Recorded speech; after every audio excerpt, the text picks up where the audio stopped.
Is Luka Doncic one of the most underrated players in the whole NBA? We'll check out some facts and some of the reasons why I personally think that Luka Doncic really is one of the most underrated players in the whole NBA.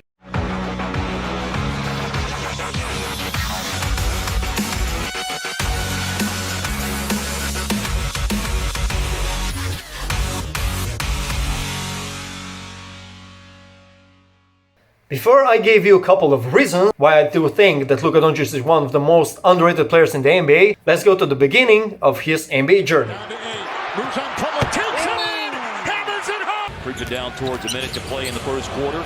Luka with a step. A second, Brunson will bring it back. Second, so out of the game he's going to go. Here's Luka's handles. Wild closeout by Schroeder, and here's Luka. When he came to the NBA, to the Dallas Mavericks, obviously, coach Rick Carlisle said that he will play the 4 position, also power forward. Come on, everyone knows, everyone before knew that Luka Doncic is only made for one. I mean, not only, but he is the most dominant player in the 1, so in the point guard position. But Rick wanted to play him at 4 because Dennis Smith Jr. was there playing their first role in the point guard position in the Dallas Mavericks. Ball out of bounds. Portland will keep it. Wow. Well, we know the rest is history, right? Let's see this clip from Rick Carlisle from way behind, like 5 years ago. You know, I think he can play any one of 4 positions. Truthfully, I think he can play 1, 2, 3, or 4 with you know, his size at 6'7". And you know, at 19 years old, who knows? Maybe he's still growing. Okay, it wasn't specifically said in this clip that Luka will play the 4 or the power forward, but I do remember recalling this out, but eventually the whole organization saw that Luka is meant to be the point guard. Okay, now's the time to check some facts. Why Luka Doncic is, in my opinion, one of the most underrated players in the NBA. Number 1. Just before first NBA game of Luka Doncic's career, all the media, especially the American media, was considering DeAndre Ayton the best player on the draft. Well, he might be the best player from American perspective, but they really didn't see what Luka Doncic can do. To tell you otherwise, they didn't want to see. I don't give a damn about how this kid in Europe looks. Or they didn't want to appreciate what Luka Doncic can bring to the table. I mean, this kid was the reigning MVP of the EuroLeague, the second best basketball league in the whole world. He was playing with the grown-up man's goddamn... Sorry my language, excuse me, but anyway, this is the competitive game where the defenses are probably one of the best, if not the best, in the whole world, and the Luka Doncic was dominating in the senior league. This is the fact.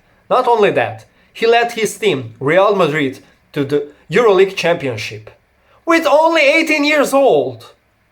At the other side, DeAndre Ayton was dominating the NCAA Basketball League. Also, Marvin Bagley, picked the 2nd by the Sacramento Kings, was one of the greatest players on this draft.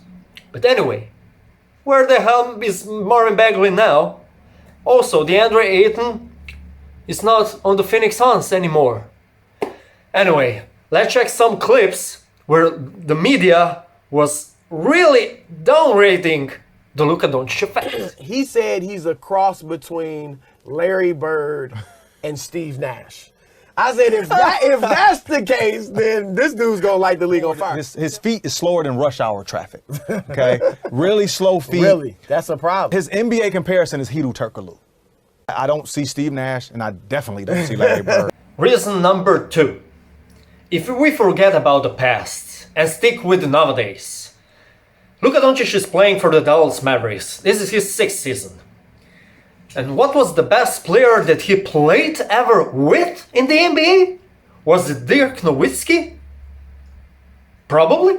But that was at his end, when he finished in his rookie year. Right now, he's playing with one of the biggest stars, Kyrie Irving. But anyway, how many games did they play together on the floor? 20? 25? Not even that? Anyway, Let's see who's he playing with. Luka Doncic. He's playing with Derek Lively, Tim Hardaway Jr., Dante Exum, Dwight Powell, the guy that gets hit in his head every single time, every single game. Anyway, these are just a couple of the players that Luka is sharing his floor with. And now let's check some other MVP candidates right now that Luka Doncic is compared with.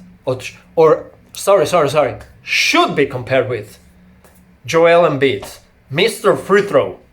I mean, he's got Tyrese Maxey right now. He's one of the best point guards in the game right this moment. Here is Batum, here is Beverly. Well, these are a bunch of players that can really play, and they are veterans here in the NBA.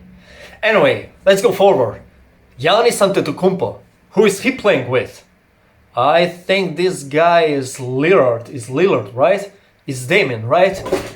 Damian Lillard, Chris Middleton, Brook Lopez.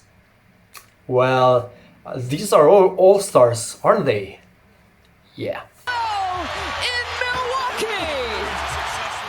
Shai Gilgeous-Alexander, fantastic player, absolutely amazing player. What he is doing right now, simply this season, great. But anyway, let's check out his player. Josh Giddey, Dort, Holmgren. Yeah, Chet Holmgren is probably going to be the Rookie of the Year. Anyway, a couple of young players, a group of young guys, well coached. Well, let's just say that Shai Gilgeous is really there where he deserves to be at MVP conversation. At this moment, at the third place. Nikola Jokic, reigning MVP of the Champions team.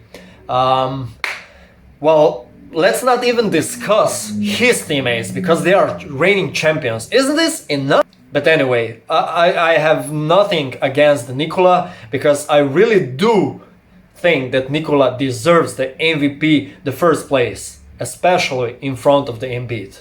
Well, if you think differently, comment down below. So anyway, what I'm trying to say, the disrespect here is huge. Not only from this year, but a couple of years back. Luka is right now at the 5th position for the MVP. With those players, with this kid, with this coach. This is nonsense. This is complete disrespect. I would like to say bullshit. Number 3.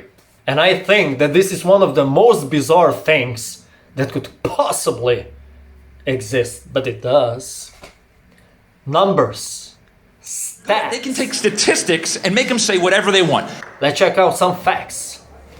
Luka Doncic in this season is averaging slightly above 33 points, slightly above 33 points per game.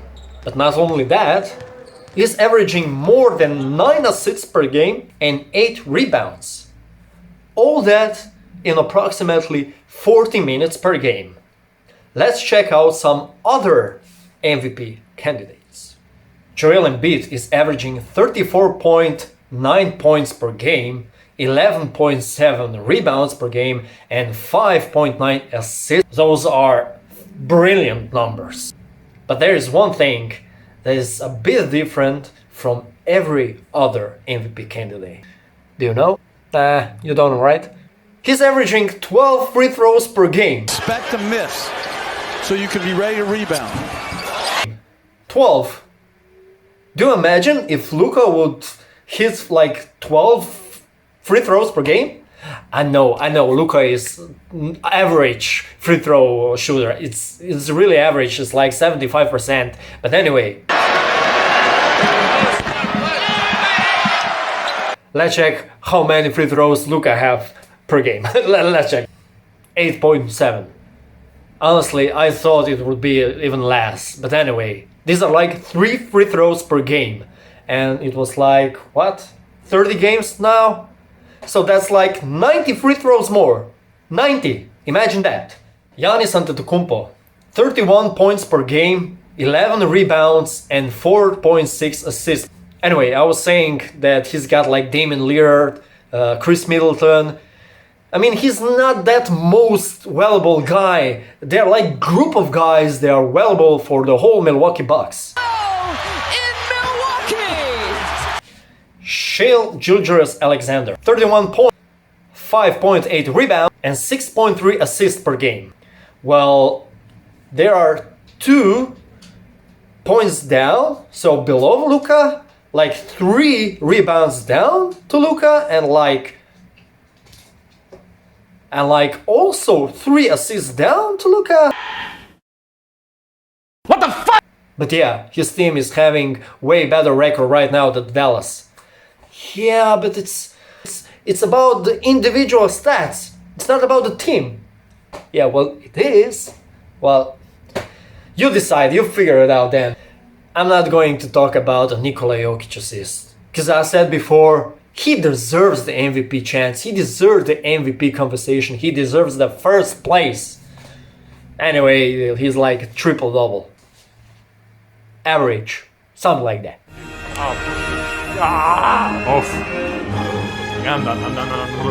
Reason number 4, and it's probably one of the reasons that are, in my opinion, most important.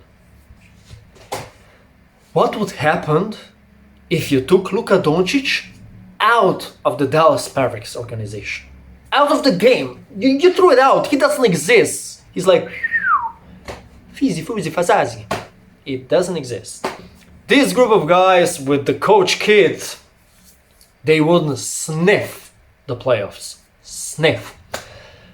Let's revert and let's go to the Philadelphia. If you would put Embiid out of the team, you know, there were several games this season that Joel Embiid was injured and couldn't play, where the Philadelphia is still first in the Eastern Conference. It's still first. Anyway, if you took Giannis out of the Milwaukee, well, I'm pretty sure that Lillard, Middleton, Lopez will do something eventually. If you would put Shai Gilgeous-Alexander out of the OKC, well, yeah, maybe you have a point here. They will be way down. I'm pretty confident about that. You can also comment down on that statement. I'm pretty sure that the OKC wouldn't see the score they are right now on the Western Conference. If you took Nikola Jokic out of the Denver, there will be a slightly downgraded, but still they have a bunch of great players. And anyway, I was saying, if you took Luka Doncic out of the Dallas Mavericks team, and if you compare other players and their teams, if you took them out, I think the most loss will be for the Dallas Mavericks. Reason number 5, and that reason is the reason why I'm losing my head sometimes. When Luka Doncic has a great game, a special game, like a special with amazing stats, like 60-point game versus the New York Knicks, the overtime game. It was not only a 60-point game, it was also the game with 60 points, 20 rebounds, and 10 assists. So basically, 60 points triple-double. And what were the American media saying? Well, it was not that special, you know, because the 20 rebounds is not something I would lose my head off. It's not about the 20 rebounds, it's not about the freaking triple-double. It's about the 60-point triple-double win after overtime. Take that away from that game and you will have you wouldn't even going to this game. You will not even consider this game talkable. That's just one reason. Next reason at my number 5 reason is, especially with the game when the Dallas Mavericks won against the LA Lakers. Bunch of media were just talking about the Lakers, how they suck, how they bad. What about giving a fucking credit to Dallas Mavericks, to Luka Doncic specifically? What is all this narrative about agenda that Luka Doncic does not exist in the world of the NBA? Come on, man, just give the dude some credit. He deserves it, you know? And one more thing.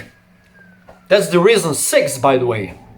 Do you know that Luka Doncic is playing basically the whole season, the whole 23-24 season, injured?